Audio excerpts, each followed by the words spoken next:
კრიპტოთაღლითობის ახალი სქემა და ათასობით მოტყუებული მომხმარებელი სოციალურ ქსელებში გავრცელებულმა ფინანსურმა პირამიდებმა მასშტაბური სახე მიიღო.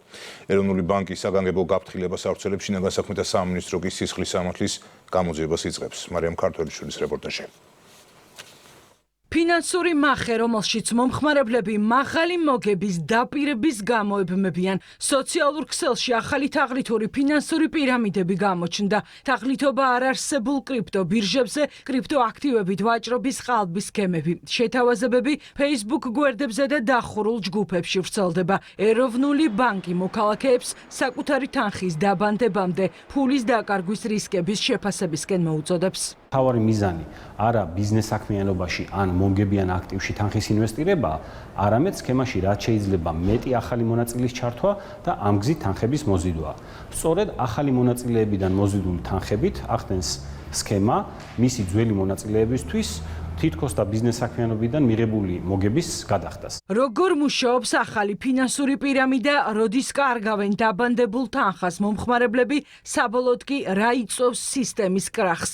ლაშა გზირიშვილი ამბობს, რომ შეთავაზებების მიღების შემთხვევაში რისკების გააზრება და ინფორმაციის მოძიება აუცილებელია. როდესაც ახალი ადამიანების და შესაბამისად თანხების მოზიდვა უკვე შეუძლებელი ხდება, კომპანია ვეღარ ისტუმრებს საკუთარ ვალდებულებებს წევრების მიმართ და სქემა აუცილებლად იშლება.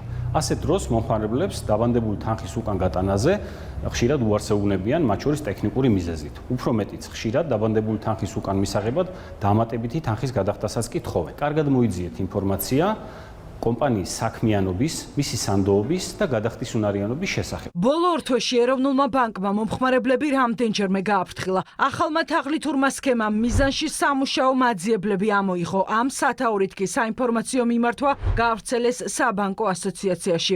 საუბრობენ კიდევ ერთ პირამიდულ თაღლითურ სქემაზე, რომელიც PCDAI-ს სახელით მოქმედებს. ირკვევა, რომ მეტი სანდოობისთვის თაღლითები შერჩეულ მსხვერპლს პირველ ეტაპზე მცირე რაოდენობის თანხას ურიცხავდნენ, რითიც მის ნდობას იმსახურებდნენ. მას შემდეგ, რაც დაზარალებულებისგან მნიშვნელოვან თანხას აგროვებდნენ, პლატფორმა წყვეტდა ფუნქციონირებას და კომპანია აღარ იძებნებოდა. ეს არის კლასიკური პირამიდული სქემა, რომელიც მომხმარებლებს სამუშაოს მაძიებლებს ძირითადად სთავაზობს სამუშაოზე წვდომას გარკვეული თანხის სანაცვლოდ. დეპოზიტის ოდენობა მერყეობს დაახლოებით 800 ლარიდან 3000 ლარამდე და სამწუხაროდ ბევრი მოტყუებული მომხმარებელი არის ოფიციალურად რეგისტრირებული ლეგიტიმური ორგანიზაცია არასდროს მოგთხოვთ წინასწარ თანხის ჩარიცხვას კონკრეტულ ვაკანციაზე წვდომისთვის. ახალ ფინანსურ პირამიდებს არაერთი დაზარალებული ჰყავს. ქრონიკამ გაარკვია, რომ რამდენიმემ შინაგან საქმეთა სამინისტროს გამოძიების დაწყების მოთხოვნით მიმართა. სამინისტროში დაგვიდასტურეს, რომ 180, ანუ თაღლითობის მუხლით ძიება მიმდინარეობს. გვითხრეს ისიც, რომ საგამოძიებო მოქმედებები ინტენსიურად მიმდინარეობს, როგორც მსგავს დანაშაულში ჩართული პირების იდენტიფიცირებისა, ასევე მათი პასუხისგებაში მისაცემად.